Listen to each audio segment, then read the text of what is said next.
muito forte aqui chegando. Chegando dali. Uma coisa boa, né? Atos 20 e 24, a igreja encontrou, amém? Amém. Diz assim a palavra de Deus: porém, em nada considero a vida preciosa para mim mesmo, contanto que complete a minha carreira e o ministério que recebi do Senhor Jesus, para testemunhar o evangelho da graça de Deus. Vale um amém? Amém. Pode se assentar em nome de Jesus. Meus queridos irmãos, eu quero objetivamente, de forma muito sucinta, partilhar o que está neste versículo que acabamos de ler. E esse texto, ele também sintetiza com o testemunho do nosso pastor Brito. E como eu disse, como eu sou grato a Deus por estar vivendo e participando desse momento. Eu até fiquei pensando, meu Deus, quem sou eu para estar ali nesse dia tão especial? O pastor Ademir, acho que errou de telefone, ligou para o César errado. Mas estamos aqui porque creio que Deus tem algo para nós nessa noite.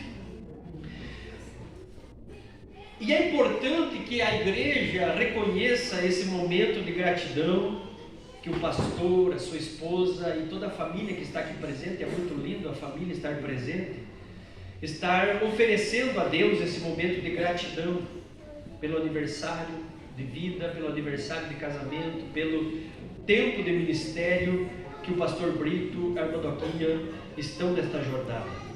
E eu agradeço a Deus porque essa igreja, ela entende esse momento, essa hora tão importante na vida do nosso pastor. E reconhece também a bondade de Deus. E expressa isso nessa noite festiva, culminando no final com um jantar maravilhoso, que por certo será um jantar de comunhão.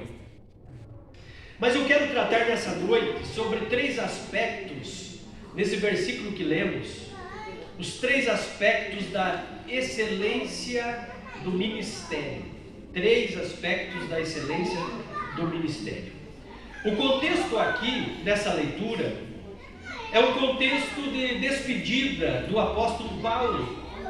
O apóstolo Paulo está nesse momento se despedindo dos pastores, dos presbíteros da igreja de Éfeso.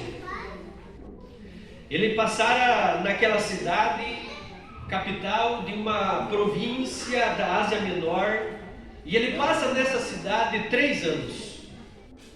Uma cidade com aproximadamente, na época, 300 mil habitantes. A cidade de Éfeso. É uma cidade que era um centro de idolatria no mundo.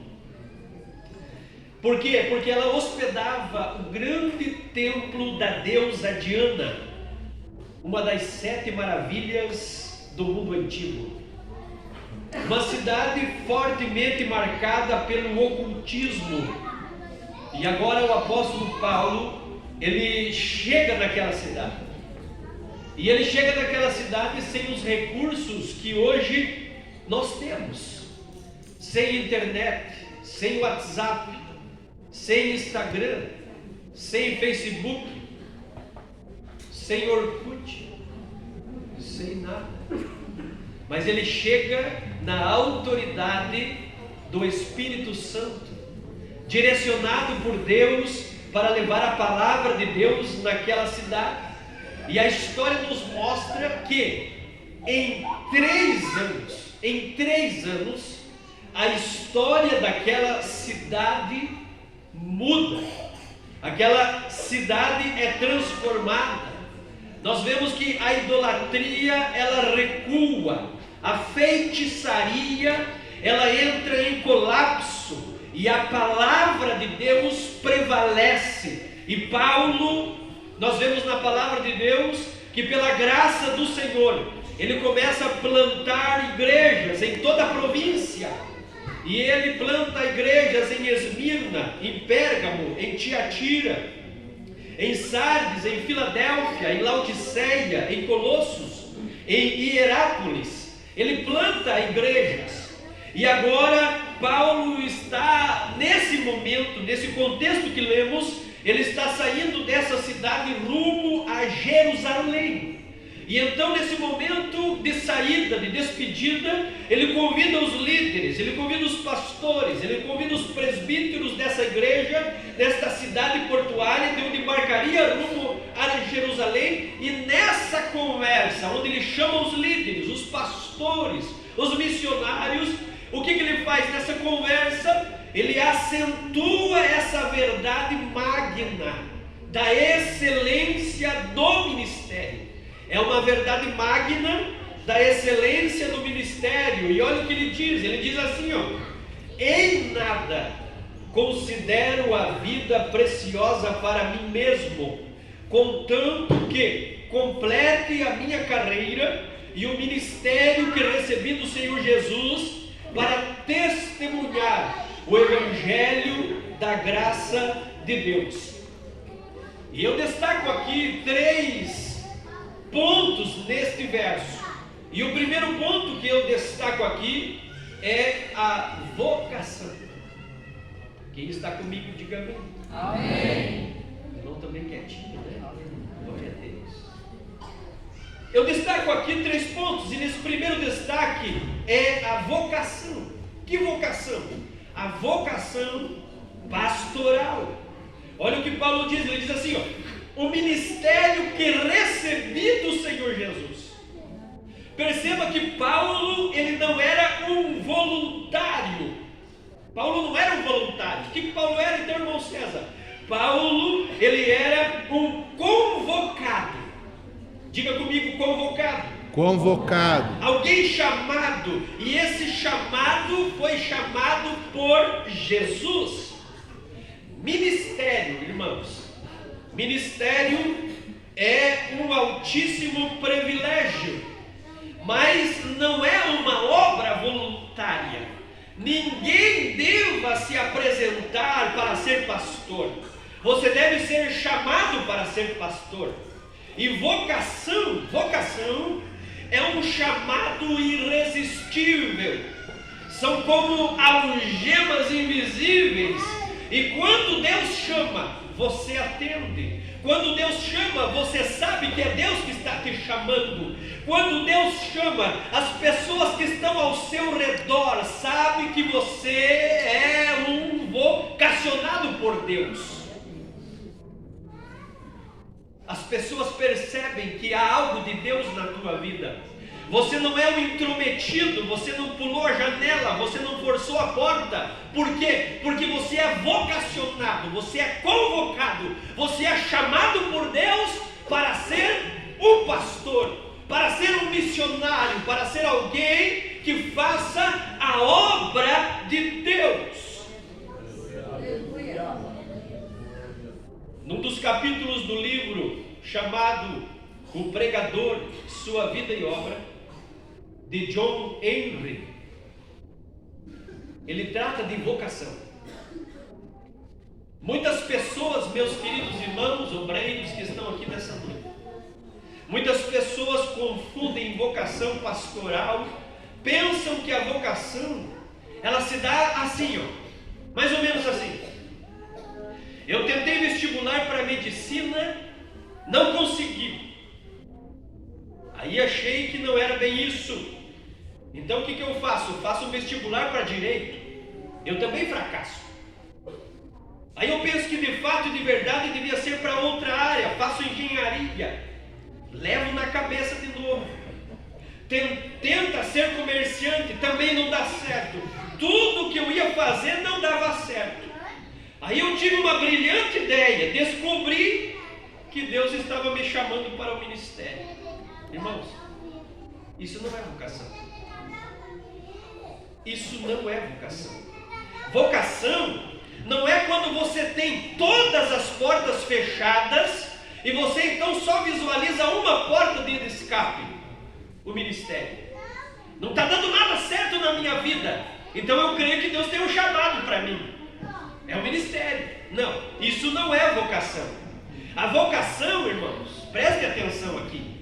A vocação é quando você tem todas as portas abertas. A tua vida está indo de vento em popa. Você está ganhando dinheiro, você tem saúde, as pessoas estão te procurando, a tua loja, o teu comércio, a tua profissão, você está bombando, as portas estão abertas. E você, nesse momento, só enxerga uma porta pela qual você deva entrar. Qual porta é essa? O ministério. O chamado irresistível de Deus. Por quê? Porque Deus não chama ninguém desocupado. Deus chama quem tem compromisso. Deus chama quem está trabalhando. Deus chama quem está produzindo. Deus chama quem tem preocupação de crescer. Isso é vocação. E é tão importante você entender a grandeza do ministério, a sublimidade do ministério. E o testemunho do pastor Brito nessa noite, ele nos inflama a olhar para o seu testemunho e perceber a vocação do ministério. Mais de 50 anos pregando, sofrendo as agrúrias do ministério. E isso nos ajuda a refletir sobre a grandeza desse chamado. Olha só, queridos irmãos, tem muitos pastores que estão por aí, cujo sonho de vida, ele é pastor, mas o sonho dele, sabe o que é? É ser um político. Calma, eu não estou com isso deslustrando o privilégio da vida pública. Não estou com isso deslustrando o privilégio da vida pública. Bendito seja Deus, porque Ele vocaciona pessoas na vida pública, e esse ministério na vida pública é digno de honra. E no meu tempo aqui nós tínhamos o exemplo do evangelista irmão Elias, que estava na vida pública como vereador. Glória a Deus por isso.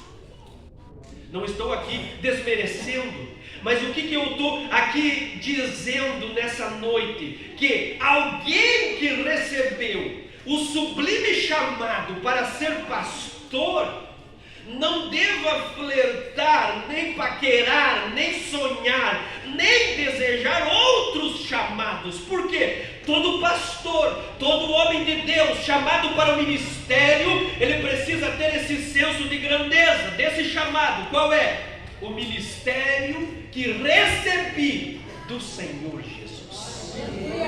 Aleluia, louvado seja o nome do Senhor Jesus. A segunda coisa que esse texto nos mostra, irmãos, além da vocação, a primeira é a vocação. Eu estou falando aqui sobre os três aspectos da excelência do ministério. E a segunda coisa que esse texto que lemos em Atos 20 e 24, ele mostra que, além da vocação, existe a abnegação. E o texto diz assim: em nada considero a vida preciosa para mim mesmo. Olha só, em nada considero a vida preciosa para mim mesmo. Se é verdade, e é verdade o que o apóstolo disse, então todo aquele que é convocado para o ministério, ele vai passar pela abnegação. E se ele passa por isso, com certeza, esse obreiro, esse homem, essa mulher de Deus não vai morrer de fome.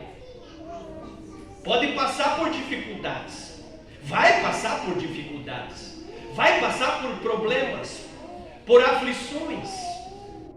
Jesus mesmo orientou e disse, e antecipou: no mundo tereis aflições, mas tende bom ânimo, eu venci o mundo. Erga a tua cabeça, irmão, erga a tua cabeça, irmã. A luta vai vir, o problema vai vir, está aí a dificuldade, seja na saúde física, espiritual, seja emocional, seja na parte financeira, mas erga a tua cabeça, continue tendo fé na palavra de Deus, crendo, vivendo o Evangelho, alinhado com aquilo que Deus tem para a tua vida, que essa luta, esse problema vai passar. Deus vai curar, Deus vai abrir porta, Deus vai transformar aquilo que precisa ser transformado, porque Ele ainda continua no controle de todas as coisas.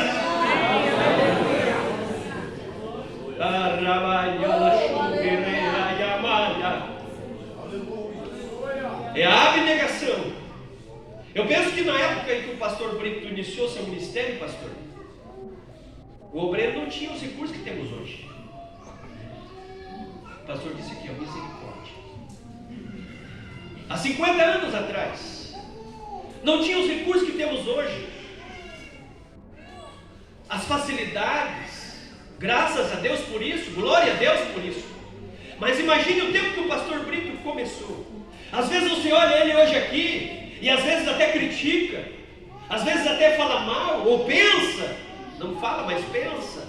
Mas você não sabe o que ele passou no início do ministério.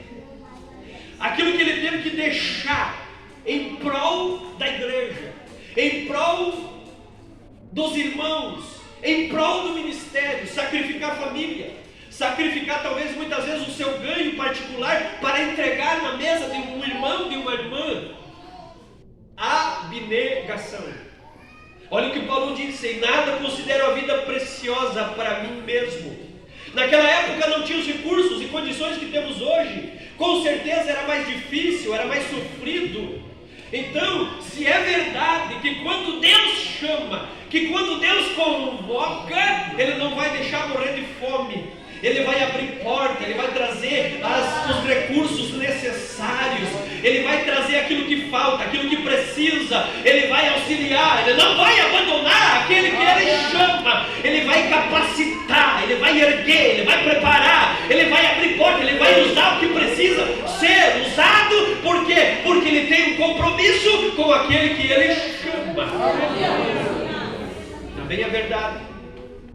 Também é verdade que não é o luxo do ministério, não é o conforto que o ministério traz hoje, e nem as glórias que o ministério pode trazer hoje, que deva nos atrair ao ministério. Ministério é vocação, ministério é abnegação. E o apóstolo Paulo vai afirmar isso, quando ele diz assim, em nada considero a vida preciosa para mim mesmo. Ele foi um homem, o apóstolo Paulo, e os conhecedores da Bíblia, os leitores da Bíblia sabem disso. O apóstolo Paulo foi um homem que enfrentou açoites, que enfrentou prisões, que enfrentou naufrágios, foi apedrejado. Por onde passava, a tempestade ia atrás dele, e às vezes até na frente dele. Ele foi um homem que encerra as cortinas do seu ministério. Olha como ele encerra as cortinas do seu ministério. Ele encerra pobre, surrado, cheio de cicatrizes, mas ele conclui a sua biografia dizendo assim: combati o bom combate, completei a carreira e guardei a fé. Isso é abnegação. Essa é uma entrega total ao ministério, é uma entrega total a Deus. Louvado seja o nome do Senhor Jesus.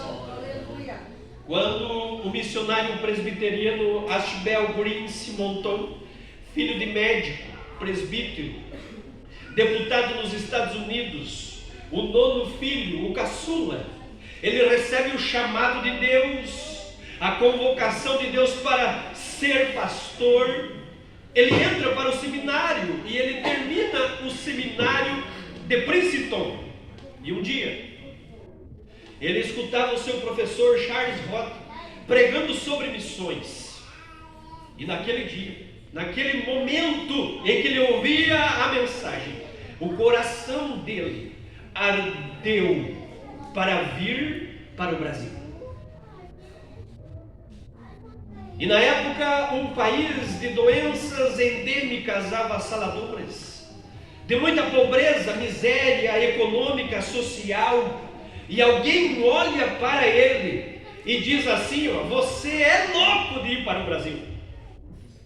Você não conhece a língua. Tem tantas doenças endêmicas, epidêmicas e pandêmicas, quase diríamos. Você vai deixar sua mãe já idosa. Você vai sofrer consequências tão tristes. E olha o que ele respondeu. Ele diz assim: o lugar mais seguro para o homem estar na vida é no centro da vontade de Deus. Não importa a cidade, não importa o bairro, não importa aonde você esteja. Adão fracassou no melhor lugar do mundo, o paraíso. E Jesus venceu no pior lugar do mundo, o deserto. Então não é o lugar que te faz bem ou ruim. O que te faz vencedor é você conhecer o teu propósito, saber para que você veio nessa terra e estar alinhado à vontade de Deus. Então não tem cidade ruim, não tem emprego ruim, não tem congregação ruim. Quando você está na vontade de Deus, você está no melhor lugar, você está no centro da sua vontade. Ele vai te sustentar, Ele vai trazer o que você precisa, Ele vai te dar saúde física, espiritual, financeira, material. Ele vai abrir porta que não tem aonde você está, não tem uma porta aberta, mas Ele vai abrir a porta. Oh, aleluia! Se não tiver um caminho, Ele abre o caminho.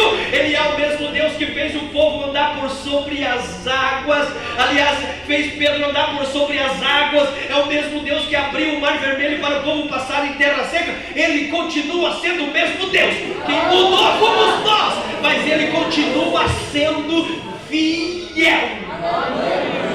E Ele está aqui nessa noite. Ele quer ouvir a tua voz nessa noite.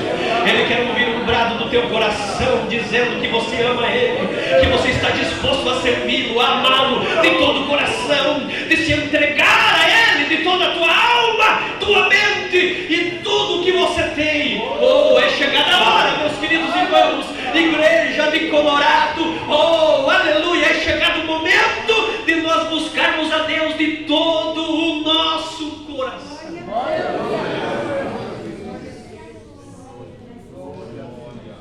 Ministério, embora nos traga tantas alegrias, tantas glórias e bênçãos nesta vida, o ministério traz isso, alegrias, bênçãos, glórias nesta vida e certamente na vida do porvir.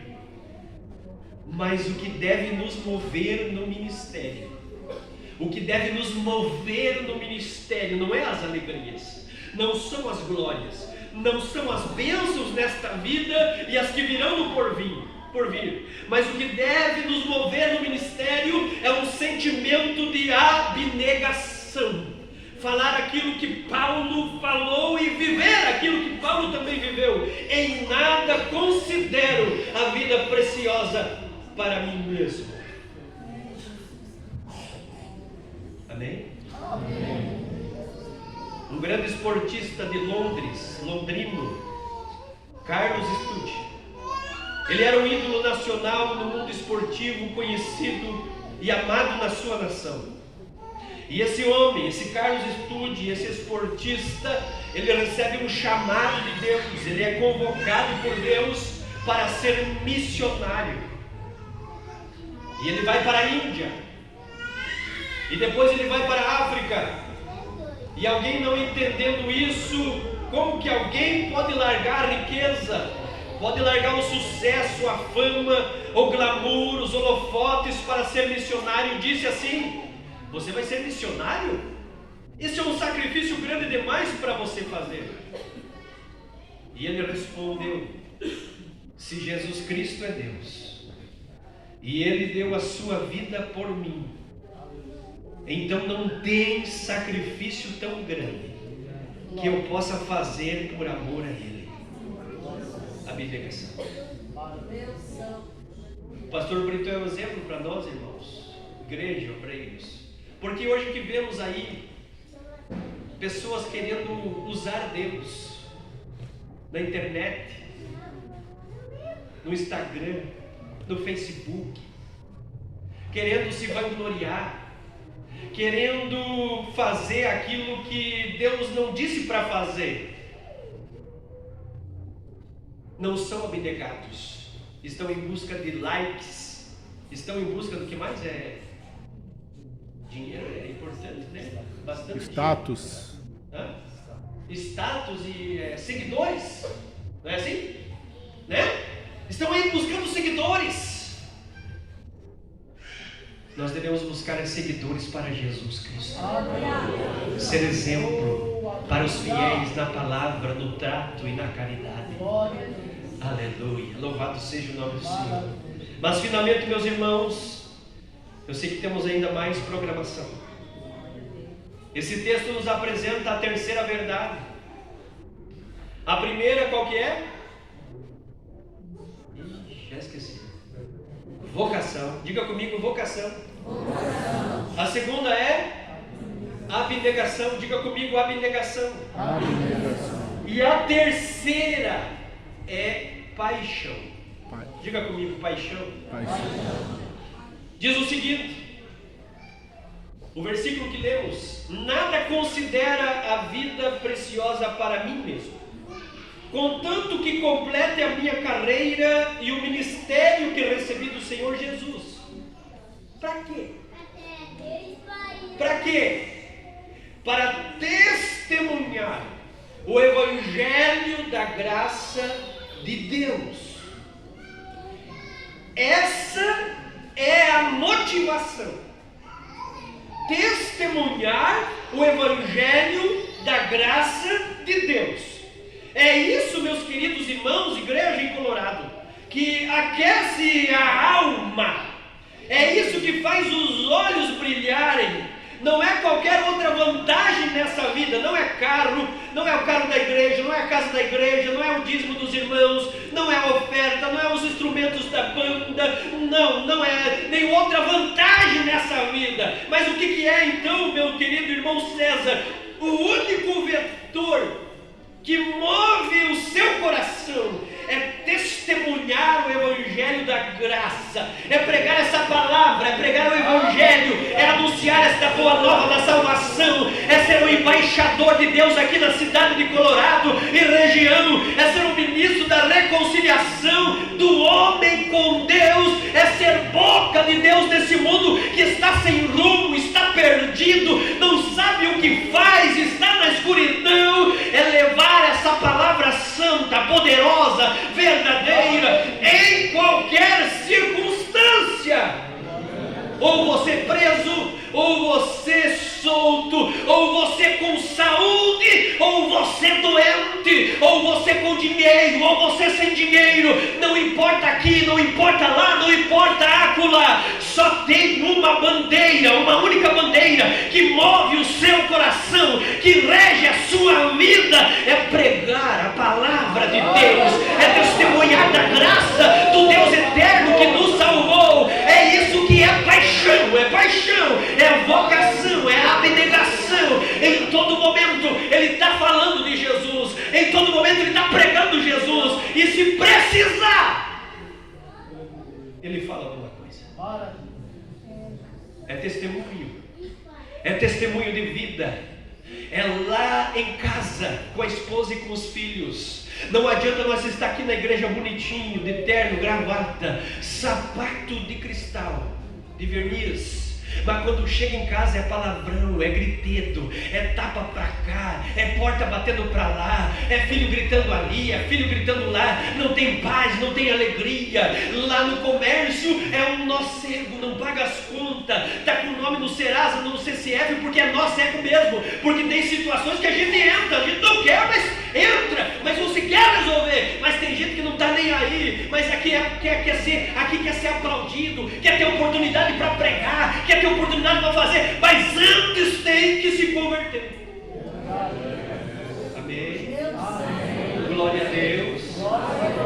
Louvado seja o nome do Senhor. No céu não entra pecado. Aleluia, aleluia. Buscai a paz e a santificação com todos, porque sem a santificação, o que acontece? Ninguém verá a Deus. A igreja é inteligente. Ninguém verá a Deus. Aí eu faço uma pergunta para mim e para você: como está a nossa vida diante de Deus?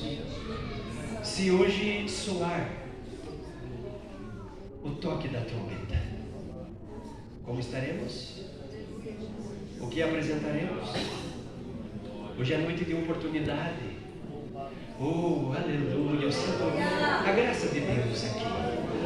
Eu sei que Deus está falando conosco aqui. Aleluia, bendito seja o nome do Senhor. Paixão pelas almas. Mas o que nós percebemos, já vou encerrar. O que nós percebemos é que tantas vezes Quantos pais nós temos aqui, irmão? Por favor, pais. Tantas vezes nós, pais, temos muitos sonhos para os nossos filhos, mas está acabando a geração, a nossa geração, no coração dos pais, de ver os nossos filhos sendo levantados por Deus para serem pastores, missionários, missionárias, cantores, cantoras, pregadores, pregadoras. No nosso coração, essa paixão por ter um filho na obra já não tem tanta força.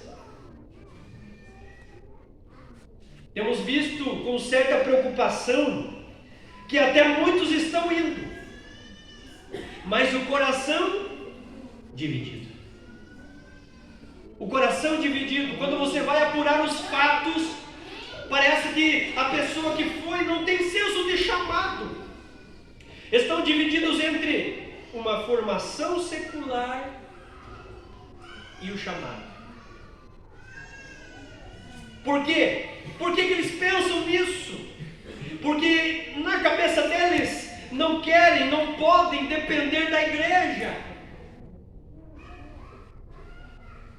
Mas quando Deus chama, Deus cuida.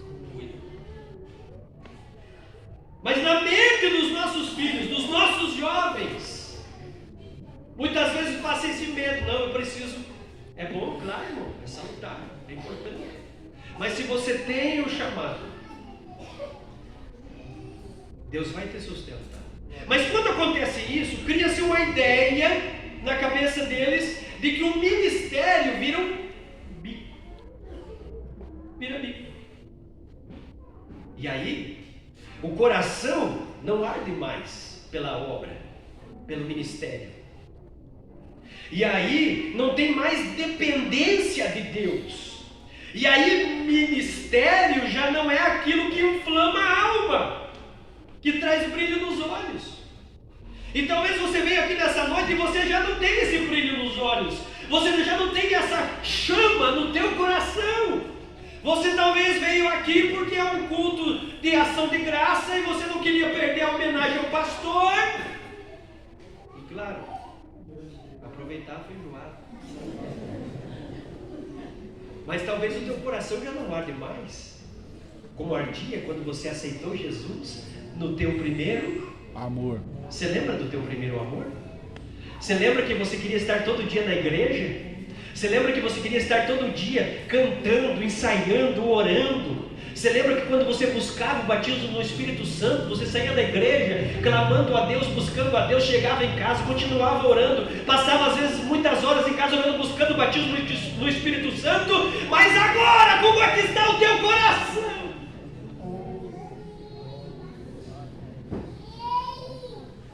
Meus irmãos, nós precisamos orar para que Deus levante vocacionados no nosso meio. Amém? Para que Deus levante jovens com talentos brilhantes, cheios de inteligência, dos dons naturais, para que sejam revestidos com o dom do Espírito Santo. Para que, irmão César? Para serem pregadores, cheios do poder de Deus, usados por Deus, capacitados por Deus. Irmãos, os mourões estão caindo. Há pouco tempo Deus levou o pastor Billy Graham. Quantos conheceram que é o pastor Billy Graham?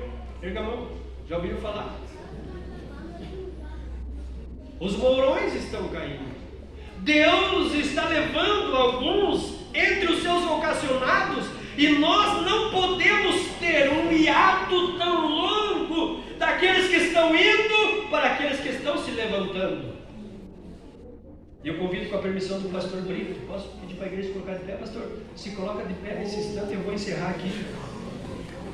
Quem sabe hoje, presta atenção aqui, quem sabe hoje nesse culto de ação de graças, Deus levante dos nossos filhos aqueles a quem Ele quiser levantar.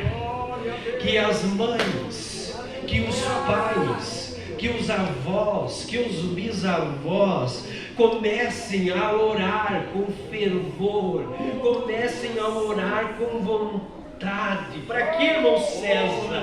Para que Deus comece a levantar no meio da igreja, dentro aqui da igreja de Colorado, na escola dominical, que Deus comece a levantar na tua casa, despertar o teu filho, a tua filha, para que eles façam a obra de Deus enquanto é tempo, enquanto Deus está nos dando a oportunidade.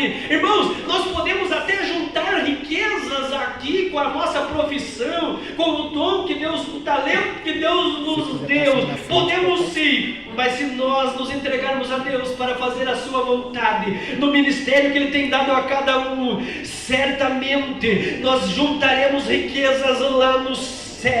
Aqui as riquezas o fogo pode destruir. Você pode ter dinheiro hoje e amanhã você não ter mais nada, mas tudo aquilo que você juntar no mundo espiritual, quando você chegar lá no céu, vai ter o galardão. As riquezas do céu, elas são eternas, não tem traça, não tem nada que corrói, e que Deus nos ajude, aleluia, a entender, a compreender as glórias do ministério, a excelência do ministério, a vocação, a abnegação e a paixão. Que Deus abençoe o pastor Brito, sua família, os obreiros, a igreja em Colorado. E eu quero orar por você aí mesmo aonde você está.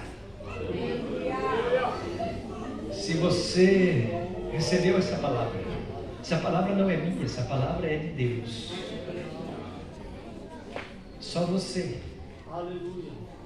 que recebeu essa palavra, que entendeu essa palavra, eu quero que você erga a tua mão o mais alto que você puder e sustente ela lá em cima. Eu quero orar junto com você, porque eu também preciso. Aleluia. A outra mão coloca no teu coração. Começa a orar agora pelos teus filhos, pelos teus netos. Comece agora a orar pelo teu cônjuge. Comece a orar agora. Comece a abençoar ele. Palavras de vitória, palavras de saúde, palavras de gratidão. Senhor meu Deus e meu Pai que estás nos céus, santificado seja o teu santo e o teu maravilhoso nome. Senhor, eu preguei a tua palavra nesta noite simples como ela é, e eu creio por certo que ela achou guarida em muitos corações. Oh Senhor, que essa palavra produza, Senhor, o efeito que o Senhor quer produzir nesse coração que está, nesta irmã que está com a mão levantada, orando agora pela família, pelos filhos, pelo ministério, orando também pelo pastor Brito, pela saúde dele, pela saúde da irmã Doquinha, pelas bênçãos na sua família, pelo seu ministério, pelo seu casamento. Venha abençoar através da vida do pastor Brito e sua esposa, todos os obreiros desta igreja, todas as famílias, todos os casais. Oh Espírito Santo de Deus, derrama nessa noite a unção, a graça, em nome de Jesus, Pai, em nome de Jesus. Pai, eu também quero sentir agora, Deus, de repreender toda a enfermidade, Pai, seja qual for a enfermidade que esteja alojada no corpo do teu filho, no corpo da tua filha, em nome de Jesus. A tua palavra diz que o Senhor levou sobre si as nossas enfermidades, e o castigo que nos traz a paz estava sobre si, e pelas suas pisaduras nós fomos sarados. A tua palavra diz que o teu nome é Jeová Rafá, o Senhor que sara, mediante a tua palavra que é viva, que é verdadeira, que é eficaz. Eu repreendo agora a enfermidade, em nome de Jesus. Sai agora, seja arrancada agora, célula enferma, célula cancerígena, seja agora queimada, em nome do Senhor Jesus. Aonde for a enfermidade que esteja no corpo do teu filho e da tua filha, seja curado agora, seja curada agora. Receba a bênção espiritual, emocional, no teu casamento, no teu ministério, na tua vida, na tua família,